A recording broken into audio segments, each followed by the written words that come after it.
Too funny. Hello, bang, bang. What's up, everyone? What are you doing? What is going on? I have Plana here.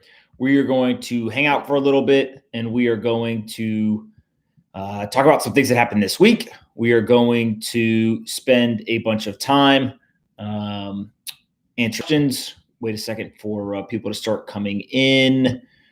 Let me just tweet this real quick, and then we will get started. I am going live with Nova on YouTube to hang out for an hour, recap the week, and answer there's 97 people. questions. Hi, guys. I was unprepared to do this at the moment, but we should be good to go now. All right. What are people saying? They're saying hello. All right. Okay. The Pimp nickname has got to go. No, it's Pimp. Let's see. Where's everyone tuning in from? Let's see where everyone is tuning in from. No Tie Saturday. That's right. People are stealing the videos. Probably. That's fine. A live lunch money. Yes, you can ask all of your questions right here, right now. You started listening a ton this week. Happy that you Greetings are from enjoying Bulgaria.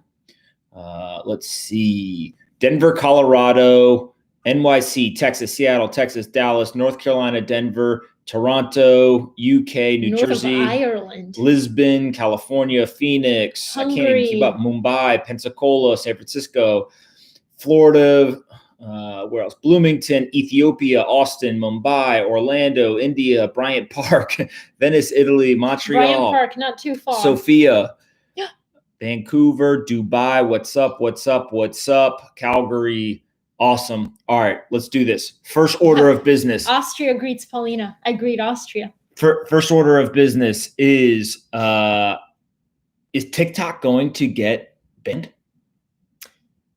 I haven't read the articles, to be honest with you, but I saw that Trump wants to ban it. So last night, supposedly, Donald Trump was on Air Force One, and he said to the press corps that was there that he is going to ban TikTok as early as today through executive action. I don't think it's banned yet. It has not been banned yet, but he's thinking about it. What do we think about this? So what? So Trump's going to say, I banned TikTok, and then Tim Cook's going to be like, take it off the App Store. Well, if it gets banned in the U.S., they're going to have to take it off the App Store. There's also a rumor that Microsoft may buy TikTok, or at least the U.S. operations of TikTok, which would be pretty funny. Are you yawning? Yes, you're boring me. This wouldn't be lunch money without her yawning. And so if Microsoft ends up buying TikTok's U.S. operations, the question then becomes, do they leave it alone or do they try to mess with it? Does Microsoft have enough money to buy TikTok? Yeah. TikTok's U.S. operations is probably $30 billion. Oof. How much does Microsoft have? Hundreds of billions. $30 billion for an app? Come on. For an app with 2 billion downloads. Remember how big of a deal it was when Facebook wanted to buy Snapchat for $1 billion and everybody's Instagram. losing their minds? Instagram. No, Snapchat. No, they bought Instagram for $1 billion. No, but didn't they want to buy Snapchat for $1 billion and then they were like, I mean, they might have tried. Oh, but they bought Instagram for $1 billion. Yeah. So, I mean, look. Remember how big of a deal that was? Yeah, but it was a big deal because it was a company that had no revenue and only 50 employees, right? TikTok is a much kind of more mature company. It's got revenue, all that kind of stuff. The big piece here is if Microsoft was to buy TikTok, it would take one of two approaches. So Microsoft is like a graveyard of companies that they've bought that ended up failing because Microsoft tried to install their kind of their operations and their perspective of the world. But then if you look at something like GitHub, they bought GitHub and so far so good. Like, people are still using it. It still works fine. They kind of left it alone and it operates as its own entity. So I think that, And honestly, like if Microsoft was to buy TikTok, like who cares? If you ask most people right now who owns TikTok, they couldn't tell you. So it doesn't matter as long as, they leave it alone, I guess. Well, I wonder if the U.S. would even approve it. Like, Wait, how do you know that no one has access to the code still, right? Like there could be backdoors. Like there's all these issues. My guess is that you're going to see Trump take a very serious run at banning it. And look, this ultimately gets at this whole thing where this very misunderstood point. China has been doing this to the United States for decades, right? Google, not in China. Facebook, not in China. Plenty of other technology companies, software companies in the US, not in China. So why are they allowed to put their products here, right? Either we're going to reciprocate or you're going to open it up. Like the whole idea that they're going to not let our technology in. Yeah. Like they're not going to let our technology in, but we're going to let theirs in. That makes no sense. And then on top of it, it ends up being that companies that come out of China have super aggressive, and in many cases, high levels of surveillance and national security concerns, et cetera. It would just naturally make sense for us to say, okay, you're going to keep US software companies out of your country, then we're going to keep your companies out of our country. And what you get is you get more of this isolationist world where there's going to be a US version of everything. There will be a Chinese version of everything, but they're not going to kind of cross over borders. I saw that. What is that? Trillo? What is that? Triller. Triller was suing TikTok for some like patent infringement stuff. So, I mean, Triller could be the next TikTok. I mean, it's definitely going to try to be. The whole key is it comes down to the creators. They're trying to hire creators, pay creators, whatever. TikTok's paying creators, all that kind of stuff. The thing that is just interesting to me is in a world, like if you play out 2 or 3 scenarios ahead, in a world where we reciprocate kind of the great Chinese firewall, where we basically say, hey, we're not going to allow any of your technology companies here, like WeChat, gone. Right? Immediately. What else? TikTok, gone. Like you can go down the line and you'll see that there's actually a bunch of Chinese companies that are sitting on our phones. So we've already done this with Huawei, right? National security threat. And so you just get in this like Cold War-esque technology battle, and that's just how it plays out. Well, that's sad. I like the world global, but I understand. Somebody said, what are the questions? Guys, I've never done this before. No, leave it alone. Somebody said Polina writes a newsletter every single week. I just put the link in the chat. Well, go subscribe right now. Readtheprofile.com. Readtheprofile.com. Thank you. He writes a newsletter too. No, come on, let's go. Why isn't Pomp wearing black? Oh my God. Because I got no clean shirts. Let me ask this person's question. What? Average Awkwardy asks, how do you determine what you write about in your newsletters? I struggle to journal every day, so I'd like to understand your strategies to write daily. What's yours? Oh, so I do write daily, but my newsletter comes out once a week. I think that the way I decide what goes in is I just read a lot, and I find that when I read a lot, my writing gets better. Journaling is a little different, but it's good to do it every day because it helps strengthen your habit of writing, and then it makes you better over time. But yeah, How long does it take you? Somebody said you're hot. It takes me, hours on hours, because I publish one on Sunday and then one on Wednesday, so I'm always writing. How long would you say But how long does it take for the Sunday edition? Maybe 7 or 8 hours. But I have to read everything first, right? Like I read all these articles and then I have to summarize them, which GPT-3 might be taking my job soon. Who knows? No, it's not. I feel like the whole idea of like we have very different purposes for writing. Like Polina is very thoughtful and very thorough. Pomp is a certified hottie. And she reads all kinds of crazy stuff. And then only once she's done that, then she'll go ahead and write the piece. I do the exact opposite. I basically wake up, I read through all the headlines. I see, okay, this is something I want to write about today. And then I sit down and I just crank out like, here's what I think. So mine's very opinionated and very much like what I want to talk about. But we're very Polina different is very, very opposite, I think. Yeah, because you write fast and you're a good writer, and it takes you, like, you have a lot of opinions. I don't have that many opinions, and it takes me a while to write because I am a perfectionist about every word. That's right. Pomp Jr. will have more followers than Pomp Sr. within 6 months, probably. But all right. So what other questions? Fire away questions. I actually don't want to talk about a bunch of stuff. I'm here to answer questions for as much of your questions as you guys have. What's one thing besides chess? Do you have any other hobbies? What other hobbies do you have? We run. We exercise. I do yoga. Yeah.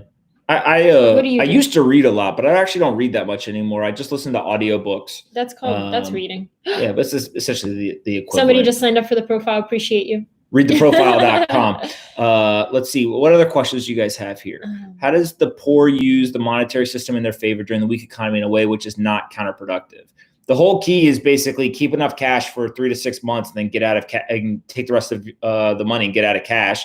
If you live paycheck to paycheck, you should basically set aside a certain amount of money every single month and pay yourself first. So I'll use easy numbers. Let's say that you make, let's say that easy numbers because I'm dumb. Let's say that you're getting paid $24,000 a year, right? So basically $2K. You're unlikely to pay very much in taxes. So we'll just say that it's you're getting kind of the full $2,000. Let's say that rent is somewhere between $600 to $800 a month. So let's just use $800. And then on top of that, you've got to pay a car payment. You got to pay for gas. You got to pay for food, utilities, all this stuff, right? And you probably end up spending somewhere between $1,800, like around $1,800, let's call it, for all of your expenses, $1,700, $1,800. What I would do is every single month, I would take $100. As soon as I get my paycheck, I would take $100 and I would put it in another account that I actually can't get to. Right. So I don't have a credit card to, I can't spend the money, whatever. And the reason why I would do that is I would pay myself first. And as I get that $100, what I would do in that account is I would invest the money. And so that investment may be buying fractional shares of a stock, could just be the S&P 500, could be Bitcoin or gold, could be buying a REIT. Like what you do with it is different. Than the key is to get started with investing. And the reason why you have to invest is because the dollar gets devalued and asset prices go up. And so even starting with $100 a month, by the end of the year, you'll have $1,200 invested. And if you're a decent investor and you just hit average returns, that 8 to 10% annualized returns compounding will start to actually work in your favor. And so it just literally comes down to get started. When I moved to New York a few years ago, I wasn't making much money at all. And more than half of my paycheck went to rent and all the other expenses. Like I did the math. So I only had $110 to spend a week. That's what I let myself do. So then I would literally write down every expense I had. And then it would carry over in the next week if I saved a few dollars, and then I subtracted if I didn't. But just the whole idea of like writing things down helps you, makes you more disciplined. Yeah. So one of the other questions is, I live in Europe. Germany had a 10% Q2 drop. The US had around 33%, I think. What are your predictions for the Q3 results in the US? First of all, we had a conversation about this. This really bothered me. I need to bring this up. I appreciate this question. Recently, what is his name? Chris Cuomo, who's on CNN, went on CNN, and this idiot literally said exactly this. Q2 drop in Germany, 10%. The US had a 33% drop, right? And I'm assuming that's where this information came from. The US did not have a 33% drop in Q2. The 33% number is the annualized number. So the US actually only dropped in Q2 9.5%. So the US had less of an economic contraction than Germany. But the way that it was presented by CNN and Chris Cuomo was that the US was 3 times worse than Germany. Are you sure? I'm positive. And again, some of this, maybe it's ignorance, but it happens over and over and over and over again. I don't know. It says US Q2 GDP fell record 33%. I understand, but that is the annualized rate, the annual rate. You see this number? This is how they trick people. US GDP plunged by a record 33% annual rate in the second quarter. So it's actually 9.5%, which either means that the people on CNN don't understand economics and can't do math, or they're intentionally misleading people. So getting back to this question, obviously, I think that you just got it from the media, not your fault. Yeah. But this is the annualized rate. Adjusted. Annualized rate of change. This is how they trick people, right? Is they use the annualized rate, not the actual number. So what do I think is going to happen in Q3? I think we're going to have a lot of the same stuff. Like I do not think that we're going to go back positive in the sense of, kind of from the baseline. We will have more in Q3, more economic production in Q3 than in Q2, but it's still going to be a negative situation, in my opinion. And so, look, we're in a recession. I also don't think that it's over yet. And people just got to pay attention and remember, the 2008-2009 crisis lasted for like 18 to 24 months. And so I think that's what people just got to pay attention to. I see a bunch of people commenting saying it's not just CNN, it's most media. I agree. But the annualized rate. By the way, I sometimes write the annualized rate, but I am very intentional. If you look at what I wrote yesterday, I wrote 32.9% drop in Q2 GDP. And then I said, now, to be very specific, this is the annualized. Like I actually wrote a separate sentence to make sure that it was clear that's what it was. What? This one is funny. How do Polina and I manage not to get divorced? Well, it's only been 3 weeks, guys. Yeah, today's our 3-week anniversary. Hilarious. Hilarious. Actually, we talk about this all the time. Yeah, we don't talk about it basically, or like. I don't believe in divorce, which whether that's good or bad, whatever. That's just how I think. So here's what's interesting. He comes from a family that has been, your parents have been together for what? How many years? 35, 40? Something like that. 35. My parents got divorced when I was 8. So it's like we come from two very different mentalities, but I think, and I forget who said this, but basically what you say is kind of like you will attract it into, we don't joke about divorce. Yeah, no joking about it. And also we do two things that I think are really important. I can't believe I'm talking about this right now. But I think a lot of people don't think of a relationship in terms of, they just think it's like the long-term thing. We basically are very intentional about making sure short-term wise, we're always like course correcting. Right. So I gave Plano the example one time of like, if you stand at the end of one sidewalk and you look down the other end of the sidewalk and you're just like, oh, I'm just going to walk to the end of the sidewalk. Like, yeah, you might make it, you might not. But if instead you just say, hey, I'm going to walk to this item that's 5 feet in front of me. Then when I get there, then I pick another item, say I'm going to walk to that item. Like the shorter term focus is actually easier to attain. And if you always make sure that it's moving in the right direction, then you're fine. So, this morning, Polina got mad at me, right? Because I was being an idiot. So like, okay, we talk it out and move on. Like, it's fine. A related question is, as a couple, what is your investment strategy? Any investment advice for newly married couples? I save, he invests. Yeah. But I also think it's a mentality thing where we take a very holistic approach. Now, we've got an advantage because I spend all of my time investing. Like that's my full-time job. And so I've got a unique view of the world in terms of how to do that. But we are pretty organized when it comes to not only investing, but making sure we understand income, expenses. And again, a lot of this isn't rocket science, right? It's simple stuff. Like you spend less than you make, you can have a pretty good shot of being all right. Have multiple streams of income, you're going to have a pretty good shot of being all right. And so I think a lot of people get caught up on like, what's the secret? There is no secret. It literally just comes down to doing the things that work. And also, I think there's a sense where like, I'm not going to be, you understand Bitcoin. So I completely trust you to invest however you think is makes sense. Because I'm not an expert on it. I can't be like, well, that does not make sense for you to do. Well, it's also trust, right? Like I think whenever you're investing with people, whether it's my partners that I invest with professionally or Polina and I making decisions, like there's a certain amount of trust that we have to have in each other that there's certain things that she knows better than I do. I know certain things better than she does. And that's how we kind of get through it.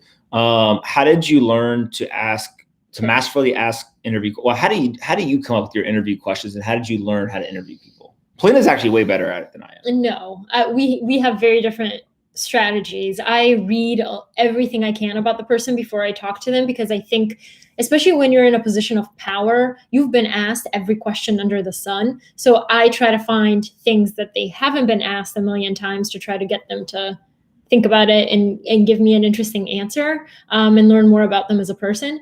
Whereas you're more like off the cuff. And yeah, I go back and forth. Sometimes I actually don't even want to know anything about the person. I just want to sit down and talk. But then what happens sometimes when you do that? There's things that I wish I would have asked them, and like just a cool experience in life that I just didn't know about to press on.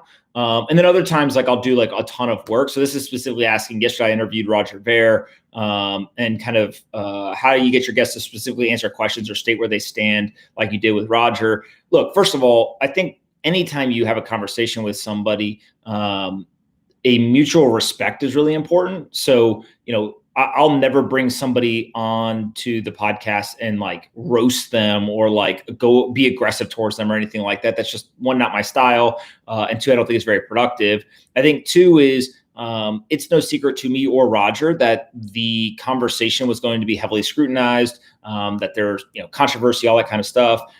Part of us having a mutual respect for each other, I think, helps in that. Two is being very clear about the expectations, right? This was not for him and I to sit down and have some like big, long debate about, Bitcoin versus Bitcoin Cash or any of that type of stuff. It was more of just like, what is his story? What were the early days? Why does he believe what he believes? What does he believe? And then what would change his mind? And I think that we accomplished that. And it ultimately comes back to, there's times when I ask questions and it's very obvious we're like straying off of that conversation. And so having the ability just to say, wait, time out, like, let's get back on task. Let's have the conversation. And, I used to not even say to people like, I don't believe you, but like, I disagree. I would just let people talk and like, oh, it's just for the audience to listen. Polina's really the one who pushed me a lot on like, you should say you don't agree with somebody if you don't agree with them, and like, and basically call them on something they're saying if you disagree. Not only if you disagree, but if you feel like there's some manipulation of the facts. Do you get nervous before you interview high net worth people? I don't. Yeah, I don't either. Because I don't know why. It's like they should be nervous for getting interviewed by me. Yeah, I have a pretty. I just look at them as peers. Yeah, that's weird. He does do that. Sometimes I'm like, oh man, I get so nervous if I interview so-and-so. And then the best interview I ever did, I was a little bit nervous, but once I got on the call, it was fine. Melinda Gates. She's pretty cool. Yeah. What did you say to her? I asked her she started a VC fund where she was as an LP, she was investing in people's VC funds.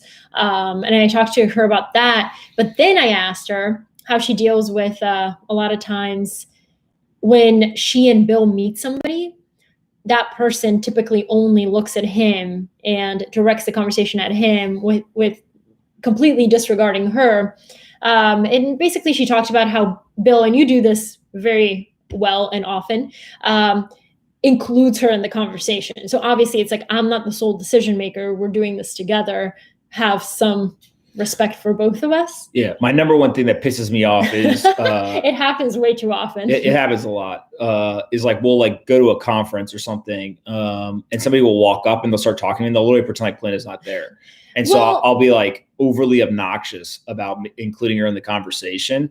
And it's just, I get why somebody's doing it. Like they're trying to get me to answer that question or do something. But at the same time, it's just like common decency, I think, to acknowledge the other people in the conversation. And then the flip side of that is like, if I'm talking to somebody and I see other people there, I'm always overly aware to try to include everybody or at least address everybody. And I think it's because I've seen the opposites. Like there's one time, we won't talk about where it was or when, somebody walked up to me, Polina and I were talking, and they literally just walked right in front of us and put their back to Polina and started talking to me. I was just like, all right. To be fair, I think first of all, people have no idea who I am at those conferences and they know you. And then there's also people who are super nervous. So they only direct their attention to one person. Yeah. What did I do in the Army? Oh. I was a sergeant. When I got out, I was a infantry sergeant. So I was enlisted had no interest in being an officer. But you were a sergeant? Yep. I started out as a combat engineer and then went to the infantry. We recently watched a movie that's pretty good. It's called The Outpost. Oh, it's very good. Yeah. Outpost is the story of Clint Romeshay. Clint Romeshay and I forget the other gentleman's name. Ty Carter. They both won the Medal of Honor in Afghanistan. And long story short is it was one of the craziest battles in the Afghanistan war. But essentially what happened is there was hundreds of Taliban fighters that breached a base. And these guys were out in the mountains by themselves. And they essentially had to fight their way to safety. And two guys won the Medal of Honor in the same battle. And it was the first time, I think, in both the Iraq or the Afghanistan war that two living men won the Medal of Honor from the same battle. And so it was pretty crazy. How do you get high-profile guests such as Mark Cuban on your podcast? Is that someone you would pay for their time? I don't pay for anybody. I don't pay anyone to come on the podcast. I don't pay for anybody for their time. It's one of these easy things. Like I just ask.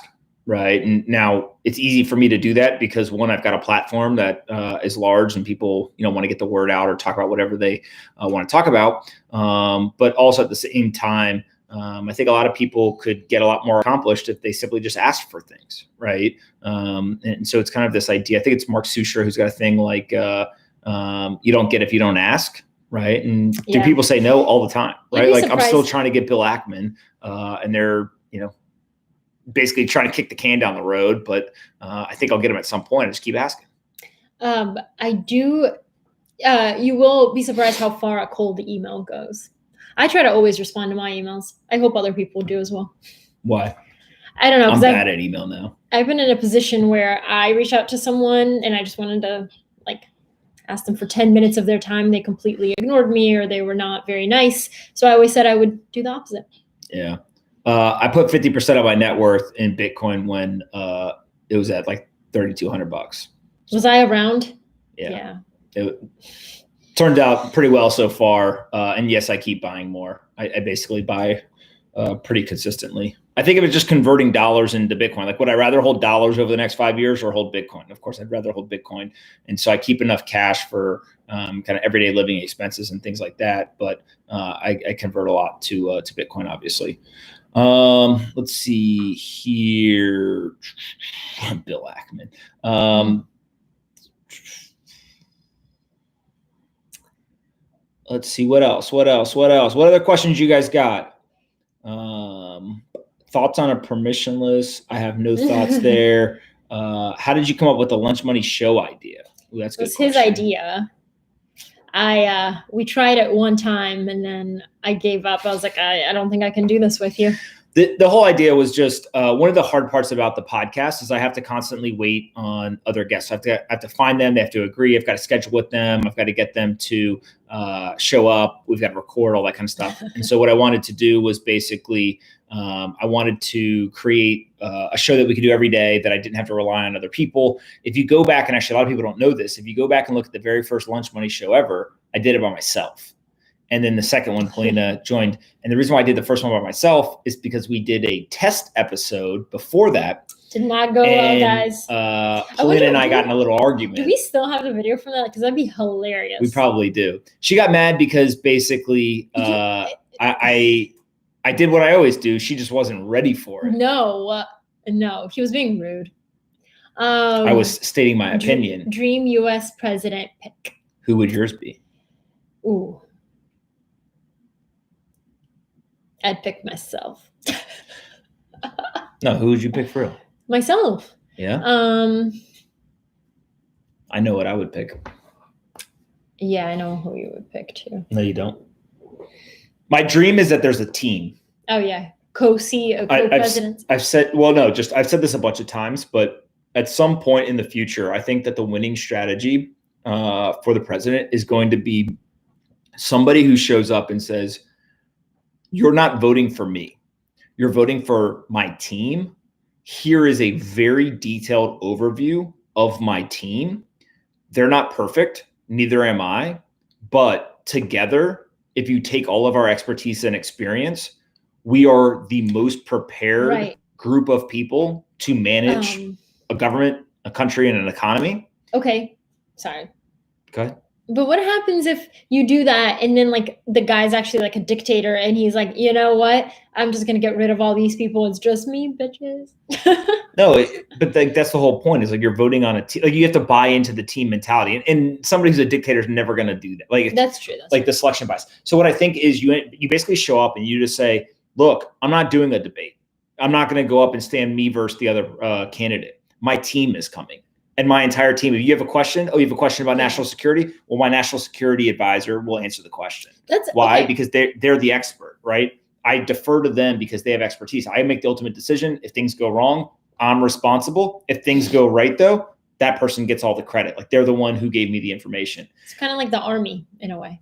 But yeah, and I just think that approach in today's society would completely blow up this like divisiveness. And what you would have to do is you'd have to show up with a very strong team, right? People would have to buy into the team. And you would have to be very transparent and authentic about like, these people are not perfect. If you go and you look in their backgrounds, yes, they've been arrested, they've done drugs, they've, had a scandal, whatever, but that is not why I chose them. I chose them because that person is the best national security person I could find. That person is the best person on the economy or whatever. And together as a team, we are going to do this. And I think that teamwork mentality, especially the key thing would be if you could get both sides of the aisle to work together. If you could get a Democrat and a Republican on the ticket, if you could get a kind of a cabinet full of people from both sides of the aisle, I think it would just be very, very compelling.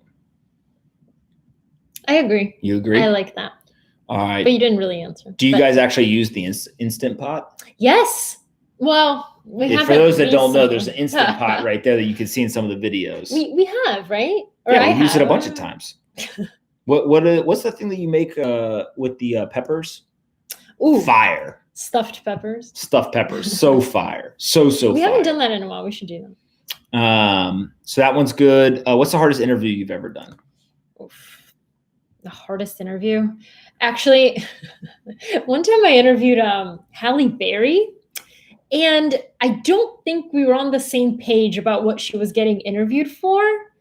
Her team said investments, but it ended up not really being investments. She wanted to talk about nonprofits. So we were just like all over the place. It wasn't really hard. It was just awkward.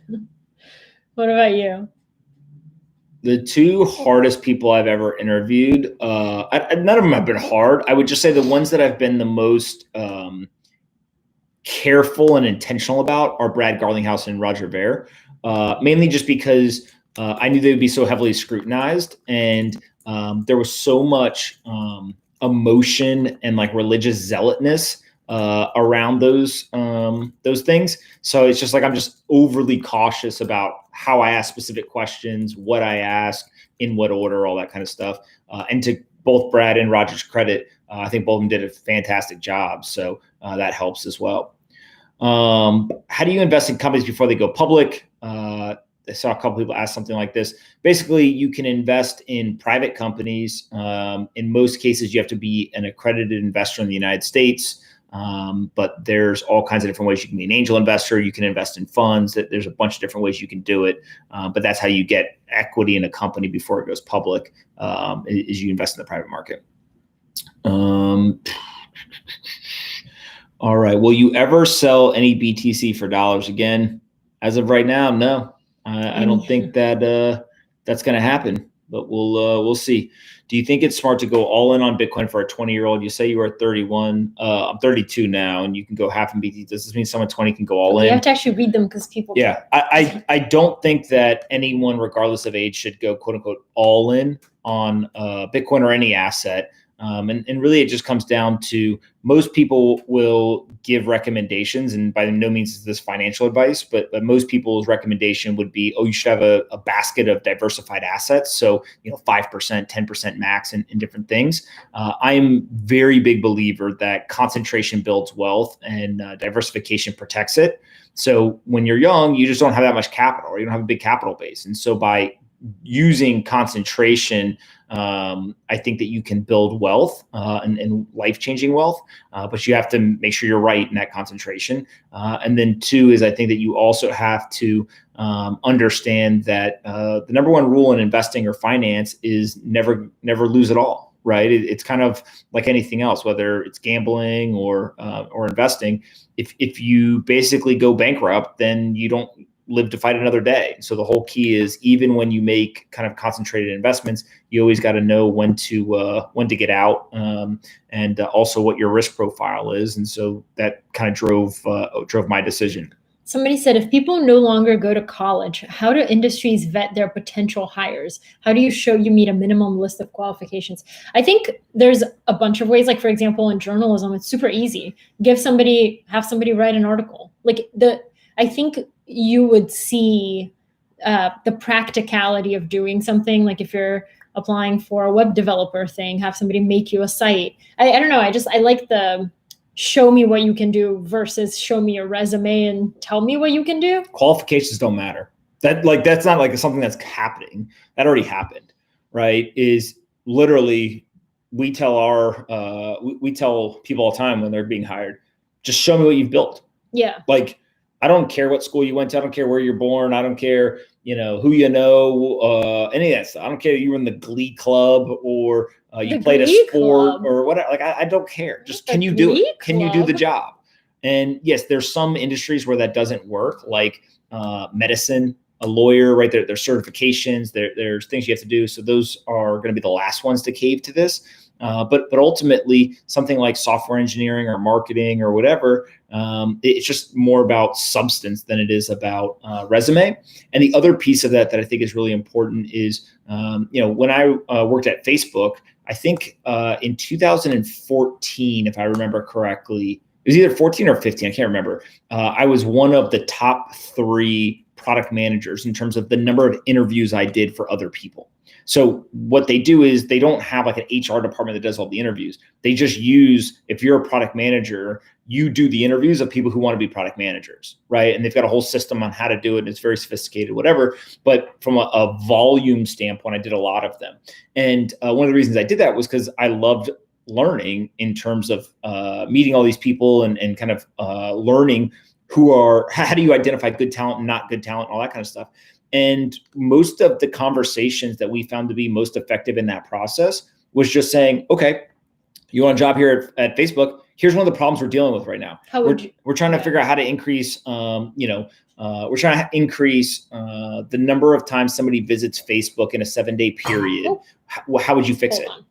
And the good answers, they would say things like, first I would understand all of the metrics. I would then look at what's working, what's not working. I would run tests. I would design them. This is what the metrics I would use to measure success, blah, blah, whatever. Based on this information or that information, this is the decisions I would make.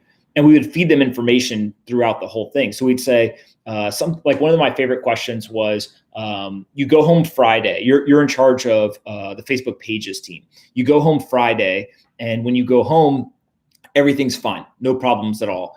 All of a sudden, you come in on Monday and you realize that the traffic to Facebook pages is down 50%. It's a trick question. You should have been working on the weekend. Is that No. What do you do? Right. And so like the best answer starts with, I would immediately alert all stakeholders that we had a problem. But many people, they just immediately jump to like, I would, go into the code base, or like they jump 4 or 5 steps ahead. But what you want to see is somebody who understands how to manage teams, how to communicate, how to like all that stuff. So the best answer is, as soon as I recognized that there was a 50% drop in traffic, I would immediately alert every single stakeholder that needs to know that we have a problem. I would then quickly outline, here's what we know, here's what we don't know, and here's our next steps. And I would communicate that, immediately. And then we would walk them through the process. And so as they were going, they'd say, well, I would check this, that, whatever. Cool. We would then say, okay, as you're checking all those stats, you figure out that all of a sudden, people who are using Chrome, the traffic is down 90%, which has led to a 50% drop in the overall product. What do you do now? And then they just like work through the problem. And what you can quickly see is like, hey, this person can either do the job or they can't. It has nothing to do with qualifications, has nothing to do with anything else. It's literally, can this person do the job? And is it somebody that I would trust to work alongside me? And so I think that like more and more companies are going to start figuring this out rather than focusing on resume or qualifications. Trust is a hard thing to know when you first meet somebody, but that's what I'm saying is you figure it out by having that conversation. And so like another example would be, take it all the way down to like the least technology enabled thing, like just a construction worker, right? If you want to hire a construction worker, say, okay, hey, we need to build a house. How would you build the house? Right? Like basically show me your knowledge. Like what do you know how to do? And you'll very quickly know like either this person knows what they're talking about or they don't. Someone named Oliver said, can I come over for dinner? Maybe after COVID is over. Crank up the crock pot. We don't need anybody coming over here. We don't need any crock pots. Absolutely not. What's your take on universal basic income? I don't know. I mean, at this point, aren't we doing it kind of with the $600? And I would rather education be free. Yeah. So I tweeted yesterday and I said, abolish the death penalty, legalize marijuana, and make education free for all. One of the key pieces to that is, I want to explain it because I got a bunch of questions on Twitter about it. Abolish the death penalty. I personally don't believe that the state should have power to kill people, right? There's people who do horrendous, horrible things, and we should punish them to the full extent of the law. I just do not believe that the state should have the power to actually take somebody's life for a whole bunch of reasons. Legalize marijuana. It's absurd that all these other drugs are legal, but that one's not. I think it's a foregone conclusion and inevitable at this point. It will be legal on a federal level at some point. It's not because I'm sitting here, smoking weed or anything. It's just, I think it's a pretty stupid law. And I also think that it would have a ripple effect through a ton of other aspects of society, like the incarceration rate and all that kind of stuff by making possession of marijuana decriminalized. And then in terms of free education, this was the most misunderstood part. To me, free education does not mean government funded education, right? I don't think the government is going to solve education, right? In fact, I actually think the government screws up education more than it helps. When I say free education, I think there's a bunch of paths to pursue for education. So one of them is the internet is a form of free education, right? The information is for free on the internet. Already. Well, it's only one form, right? I believe that there will be other forms as well. So imagine if all of a sudden Amazon or Google came out with a quote unquote school or an information that you could access somewhere, but it was free. And they didn't teach you what to learn. They taught you how to learn. Right? How many kids, if all of a sudden Amazon had a school that you like a third grade TikTok. class? No, just a third grade class. And Google, Apple, and Amazon came together and said, we're going to divert a portion of our profits every year to fund free education for all children in the United States in the third grade. And we've come up with a curriculum that focuses on how to learn rather than what to learn. And if you'd like, you can now take your kid out of public school and put them in this new school. Okay, having the school be funded by Google, Amazon, and Facebook, wouldn't there be a natural bias that the kids who go to that school will have as a result of it being funded by them and not being a neutral? But the whole idea is the government funding it doesn't make it neutral either. The government actually, and it's proven, the curriculum on a state-by-state basis is very much driven by the political nature of that state and by a bunch of human bias. So it's one of these things where you're going to get a biased education no matter where you go. And so there's a lot of parents who I think say, wait a second, I would much rather have my kids be open-minded and kind of more of a Montessori school type environment. I would definitely take my kid out of the public school and put them here. There's people like David Perel and Shane Parrish who are actually doing summer camps for kids and virtual learning for kids over like the summer by, through YouTube.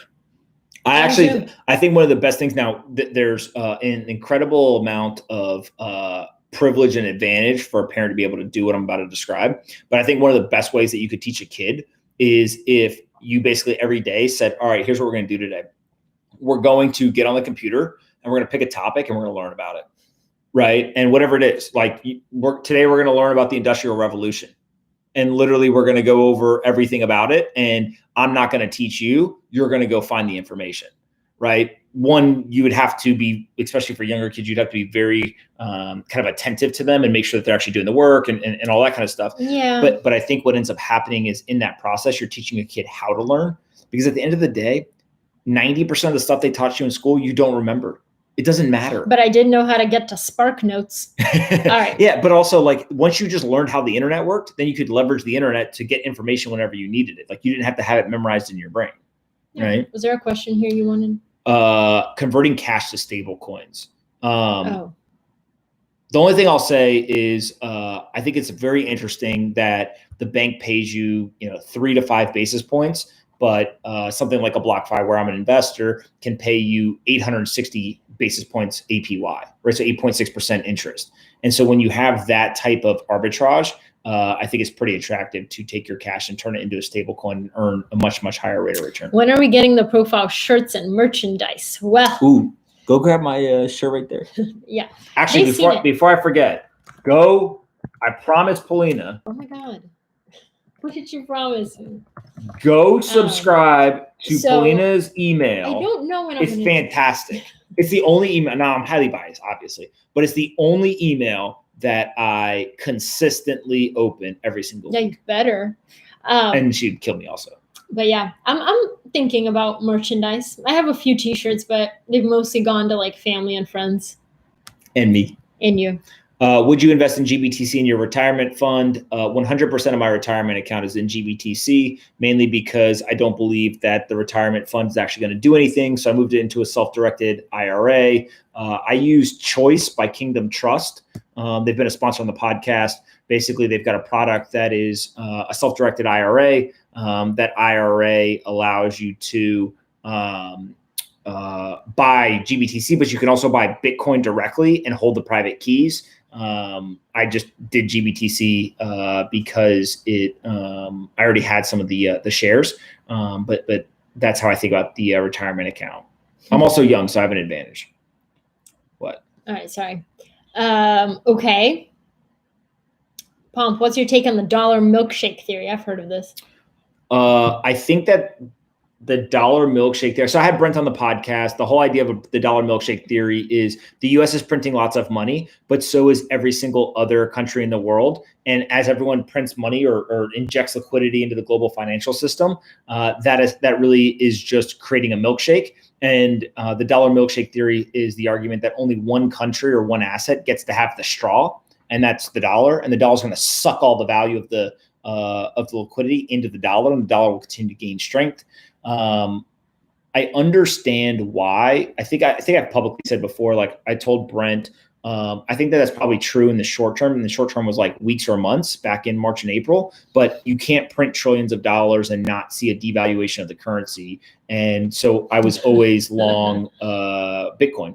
And so, I mean, if you look now, Bitcoin, gold, real estate, stocks, everything's going up, dollar's weakening. Just don't fight the Fed, right? And I think that that definitely is where it is. Now, to Brent's defense, he's been right for a very long time. The dollar was strengthening. It's strengthening in the deflationary environment. Two is there is an argument to be made that the dollar could strengthen again in the future. So it doesn't necessarily mean it's over, but we'll see how it goes. Okay. What else? What questions do you guys have for Polina? No, I'm good. No, but we should ask Polina questions. We're good. The only thing I know about the milkshake theory is that, what do you call a cow in a tornado? Or no, wait, okay. Not in a tornado, an earthquake. It's milkshake. Okay. If you watch Lunch Money, you know where that's from. Somebody said hit the like button. Yeah, hit the like button. Smash the like button so more people on YouTube find Let's not get crazy. That little thumbs up. Go smash it. She has a crush on me. Yes, she does have a crush on me. Where is that? I didn't see that. All right, let's see what other questions we have here. What sectors or demographics do you think will least experience the pain of the recession? What do you think? The politicians. You're not wrong. You didn't see a single governor, not one governor gave up their salary during this entire thing. Yet they forced millions of small business owners to shut down their businesses. There's a rule in leadership. Never ask the people you lead to do something you're unwilling to do yourself. Interesting.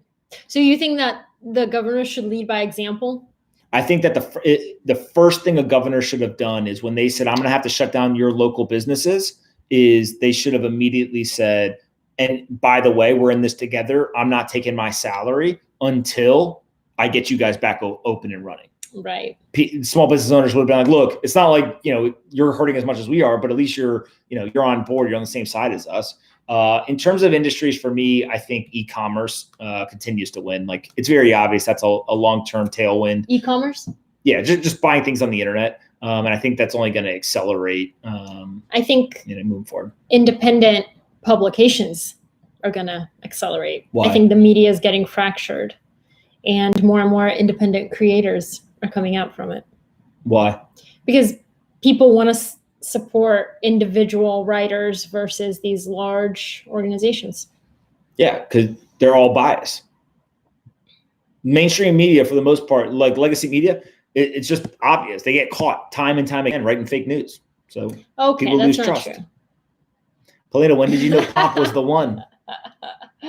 I knew the first time I met Paulina, but it took me a little longer to convince her. No. No? When did you know?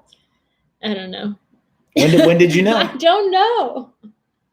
All right. Just wondering, what's your favorite Bulgarian dish? Oh, moussaka. They said I get iced coffee. I had that. They said I get iced coffee. What coffee does Paulina get? A cappuccino. Guys, you don't have to ask me questions. As a woman, what brought you to crypto? She's not really in crypto.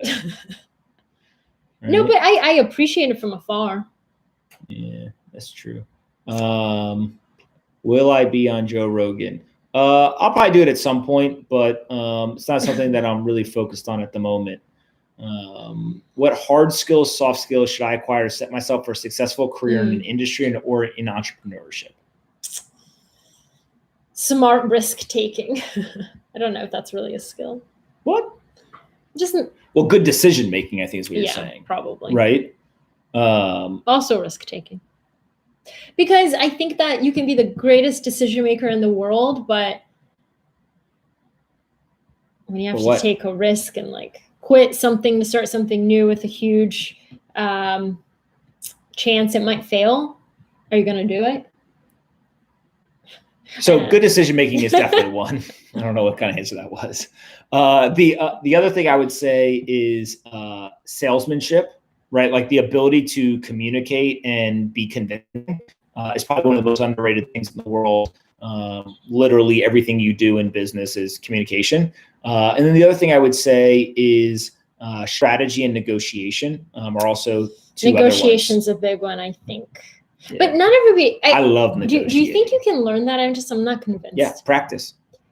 And debating, that would be great. Well, debating isn't nearly as important as negotiating. One of the things that I think is more people should go do.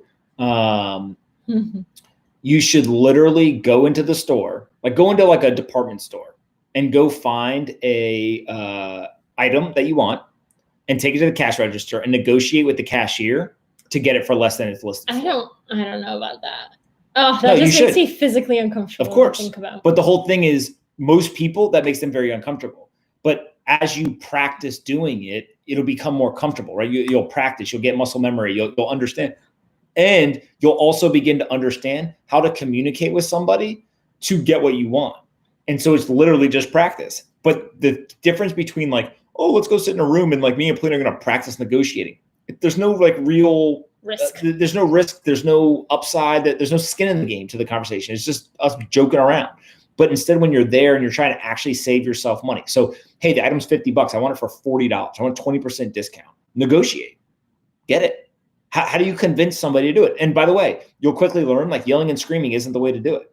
Right? You have to be convincing. You have to be respectful. You have to understand, what can I say and do to make this person that I'm negotiating with win and still get what I want. And so you just very quickly, with practice, understand how to negotiate better. Somebody said Pomp's first date with Paulina, he talked about Bitcoin and she wasn't interested. LOL. Many people don't know this, but I knew him pre-Bitcoin. So Bitcoin wasn't part of the conversation. Well, we had already done a bunch of stuff with Bitcoin. Had you? Yeah, because we started building the mines. No. But we had. No, yes, we had. That's not true. I met you before the mines. No, you're thinking of the PRTI mines. The mine I did with JP Barrick before. It was.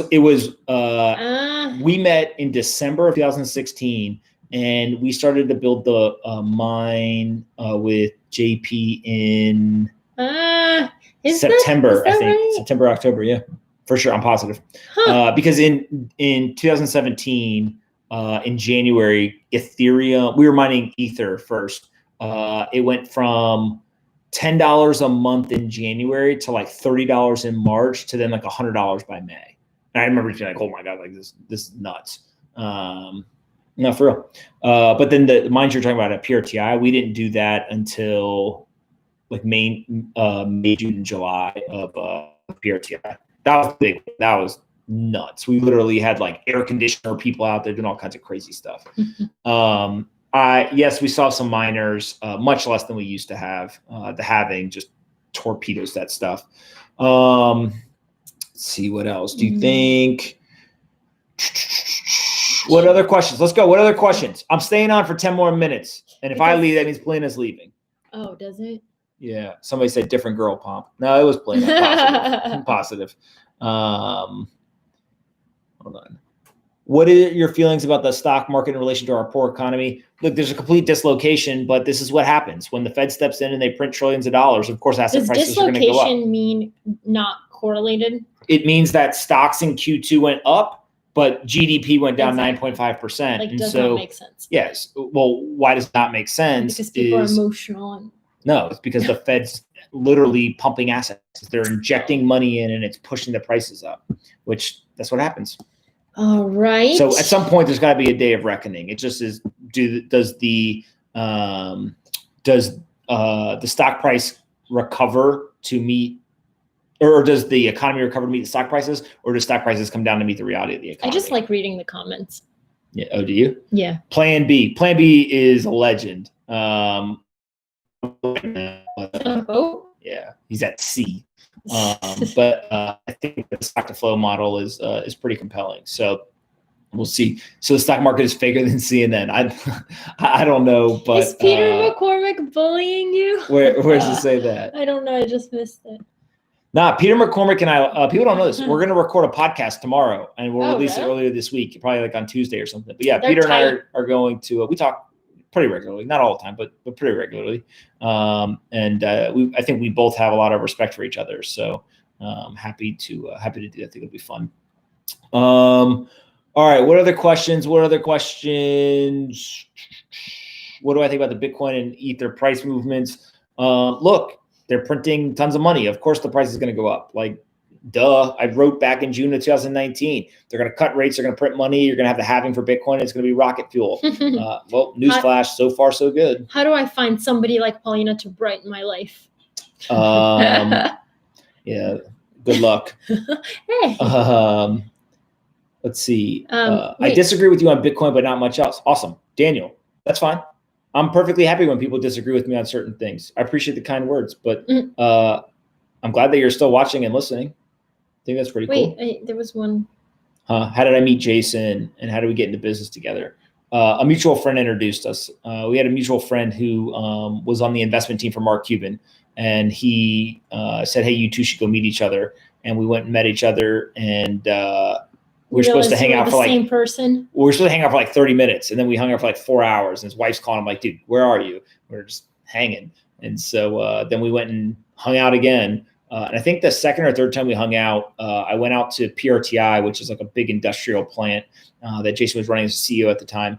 And we literally got into an 18-wheeler, like the back of an 18-wheeler in the middle of like July. It was hot as hell. And it was packed. The entire 18-wheeler was stacked up to the ceiling with tires.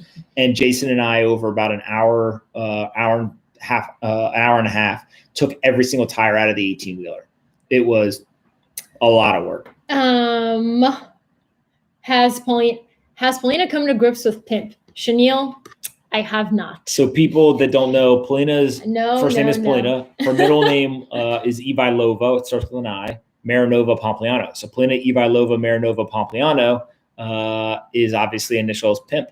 So I knew she was the one when I heard that.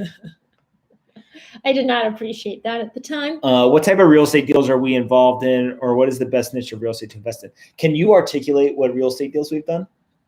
All right, ready? Wait, you and Jason? All right. So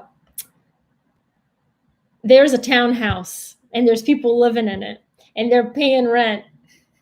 And then there's a second one that was a McDonald's that got converted into a laundromat thing. See? So we own both residential and commercial real estate. The commercial piece was a McDonald's. I don't know. It's like 2 acres, acre and a half, whatever it is, of land in Charlotte, North Carolina. We bought it with a company that we had invested in, and we converted it into a very kind of high-end, clean, super sophisticated laundromat. So it's like literally you walk in and you can do laundry and stuff like that.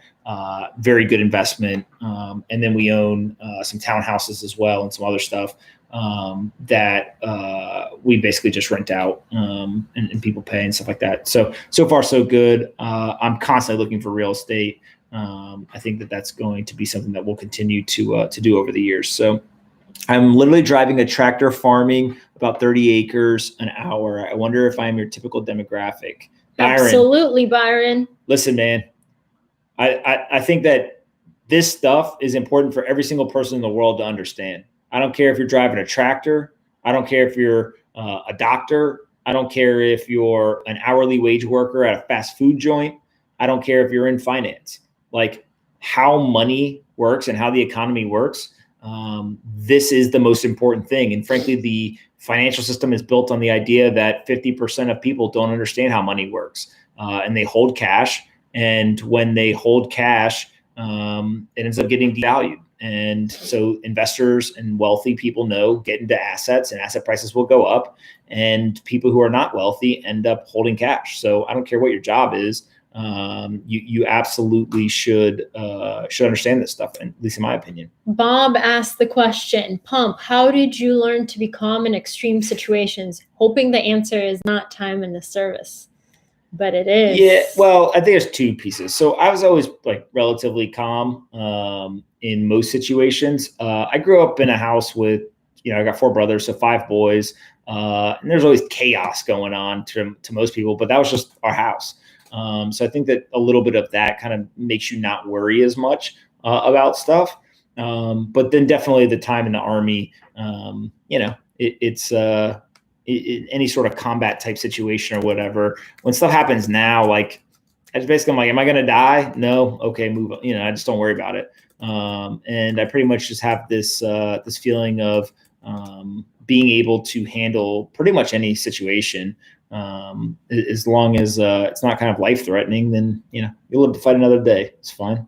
Yeah. Is there little Pomp? I thought they were talking about Joseph. So my brother just started an email about the business and money behind sports. It's readhuddleup.com. Readhuddleup.com. And I thought that's what somebody was asking. But no, they were asking if Polina has a child. No. Polina does not have a child. They were asking. All right, guys, listen, that's it for today. Before I let you go, though, a couple of things.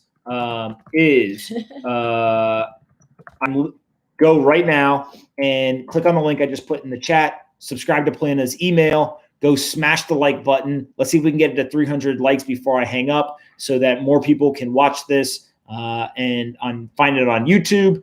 And then if you are not, make sure you subscribe to the channel. We will try to do these a little bit more often. But if you are enjoying Lunch Money, thanks so much for watching. Thank you, guys. If you've never watched it before, you're missing out. And that's pretty much it. But hope you guys have a great rest of your weekend. We'll talk to you guys soon. Monday.